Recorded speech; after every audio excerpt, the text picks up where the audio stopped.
पूरा देश पहलगाम की घटना के बाद, जिसमें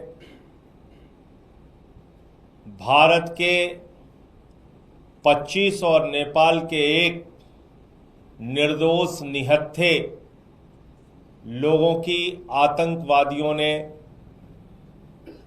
गोली मार के हत्या कर दी, बहनों के माथे के सिंदूर उजाड़ दिए, 200 किलोमीटर हिंदुस्तान की धरती में पाकिस्तानी आतंकवादी आता है, पाकिस्तान के द्वारा पोषित फंडिंग किया हुआ आतंकवादी आता है, हमारे निर्दोष निहत्थे लोगों को मार के चला जाता है, बहनों के सिंदूर उजाड़ के चला जाता है। और उस घटना से पूरे देश में आक्रोश और गुस्सा है। आज भी लोग भूल नहीं पाए हैं उसको। उसके बाद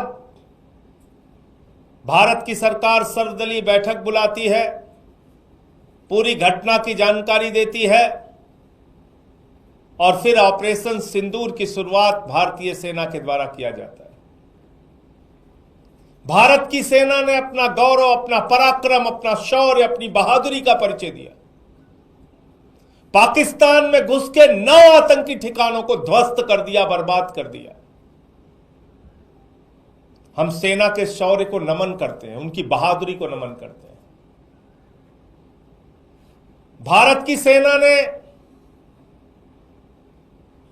आतंकवादियों और आतंकवाद का समर्थन करने वाले उनके सहयोगियों को 100 से अधिक संख्या में मारा।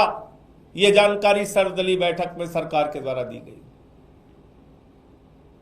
100 से ज्यादा आतंकवादियों को, और यह भी बताया कि 21 आतंकवादी ठिकाने हैं। और सरकार ने कहा ऑपरेशन सिंदूर जारी है। मतलब साफ है, वो 21 के 21 ठिकाने ध्वस्त होंगे। वो जो आतंकवादी पाकिस्तान से आके हमारी बहनों के मांगों के सिंदूर उजाड़ के गए, उन आतंकवादियों का नाश होगा, उनको मारा जाएगा, उनको पकड़ा जाएगा। क्योंकि ऑपरेशन सिंदूर तो शुरू उस वजह से हुआ कि पहलगाम में आतंकवादी आते हैं, वो निर्दोष लोगों को मार के चले गए। लेकिन जब भारतीय सेना इतनी बहादुरी का परिचय दे रही थी, पाकिस्तान को उनके घर में घुस के मार रही थी, हमारे जो तकनीक का विस्तार है वो इतना प्रबल था कि हमने पाकिस्तान की तरफ से होने वाले ड्रोन अटैक्स को विफल किया, हवा में विफल किया, उनके एयरबेस सिस्टम को नष्ट किया, उनके ड्रोन्स को नष्ट किया। जब पाकिस्तान के द्वारा गुरुद्वारे पे हमला हुआ, राजौरी में हमारे एडीसी राजकुमार थापा जी की मृत्यु हो गई, हवालदार दिनेश शर्मा शहीद हो गए, अली शेख जी शहीद हो गए, सब इंस्पेक्टर इम्तियाज शहीद हो गए, पवन कुमार जी शहीद हो गए, राजस्थान के हमारे लाल शहीद हो गए। हमारे सेना के जवान अपनी शहादत देकर पाकिस्तानियों के आतंकवाद का मुकाबला कर रहे थे, पाकिस्तानियों के सेना के हर हमले का मुकाबला कर रहे थे। जब हमारे पास एक बड़ा मौका था भारतीय सेना के पास कि हम पीओके के ऊपर कब्जा कर सकते थे, वो पाक अधिकृत कश्मीर जहां पे आतंकवादी अड्डे हैं, जहां पे आतंकवादियों को पनाह दी जाती है, क्योंकि हम सब जानते हैं दुनिया का सबसे बड़ा आतंकवादी देश पाकिस्तान है। वहां हाफिज सईद, वहां मसूद अजहर, वहां ओसामा बिन लादेन भी था, आतंकवादियों के बड़े बड़े अड्डे। और जब मसूद अजहर के परिवार के लोगों को निशाना बनाया गया तो सेना के अधिकारी उनके अंतिम संस्कार में शामिल होते हैं। पाकिस्तान के सेना के अधिकारी आतंकवादी के परिवार के मारे जाने पे उसके अंतिम संस्कार में शामिल होते हैं।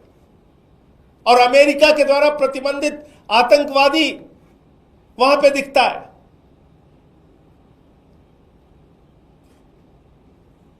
देश के लोगों के मन में एक सवाल है, बहुत बड़ा सवाल, कि जब भारतीय सेना अपने शौर्य और पराक्रम का परिचय दे रही थी, इतनी बहादुरी से पाकिस्तान की सेना का मुकाबला कर रही थी, आतंकवादी अड्डों को नष्ट कर रही थी, पाक ऑक्यूपाइड हम कश्मीर पे हम कब्जा कर सकते थे, हम बलूचिस्तान में जो असंतोष है उसके कारण बलूचिस्तान को उनसे अलग कर सकते थे, उसी तरीके से जिस तरह से 1971 में बांग्लादेश को हमने अलग किया, 2 टुकड़े किए पाकिस्तान के। ऐसे समय में अमेरिका आपके सीज फायर डिक्लेयर कर रहा है। देश के लोगों के मन में सवाल है कि क्या यह 140 करोड़ हिंदुस्तानियों के स्वाभिमान और सम्मान के साथ खिलवाड़ नहीं? क्या यह भारत की संप्रभुता के साथ खिलवाड़ नहीं? क्या भारत जो दुनिया का सबसे बड़ा लोकतंत्र है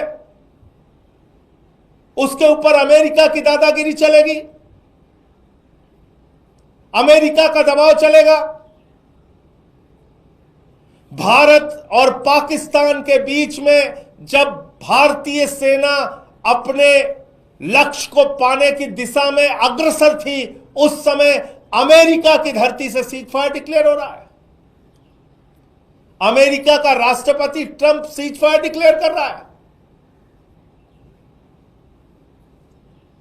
और उसके बाद सरकार उसको मान जाती है। सीज फायर की शर्तें क्या पता नहीं। सीज फायर में वो 4 आतंकवादी 5 आतंकवादी जो पाकिस्तान से आए पहलगाम में, जिन्होंने बहनों के सिंदूर उजाड़े, उनका क्या हुआ? उनके खिलाफ कार्रवाई कब और कैसे होगी? पूरा देश आपसे पूछना चाहता है, प्रधानमंत्री नरेंद्र मोदी जी।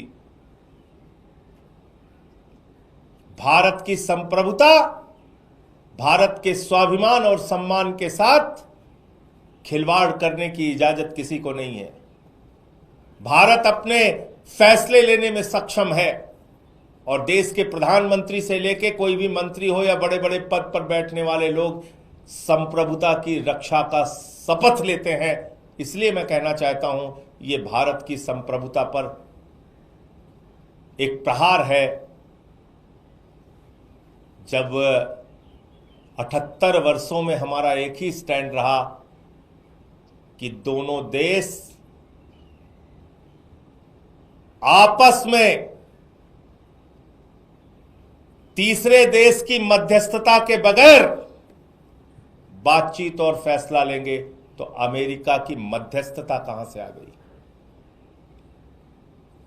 ट्रंप की मध्यस्थता कहां से आ गई? और वो ट्रंप कह रहा है भारत और पाकिस्तान दोनों महान देश हैं। वो पाकिस्तान को महान देश मानता है। मोदी जी, क्या आप पाकिस्तान को महान देश मानते हैं? वो आतंकवादियों को पनाह देने वाला देश, वो आप भी उसको महान देश मानते हैं क्या? वो दोनों देशों को शक्तिशाली देश मानता है ट्रंप। आप पाकिस्तान जिनके यहां खाने के लिए मोहताज है, उनको आप शक्तिशाली देश मानते हैं।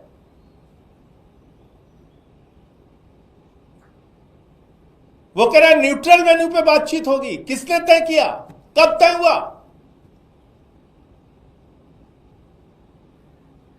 कहां यह फैसला हो गया? वो कह रहा है कश्मीर के मुद्दे पे भी बातचीत होगी।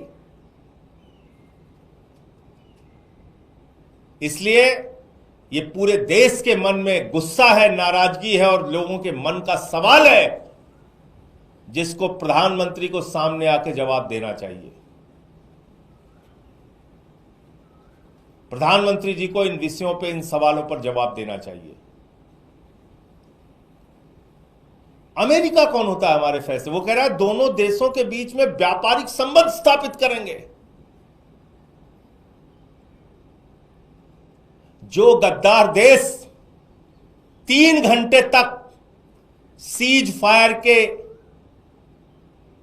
फायर का पालन नहीं कर सका, उस गद्दार देश से आप उम्मीद करते हैं आप वहां के साथ व्यापारिक संबंध स्थापित करेंगे अमेरिका के कहने पर?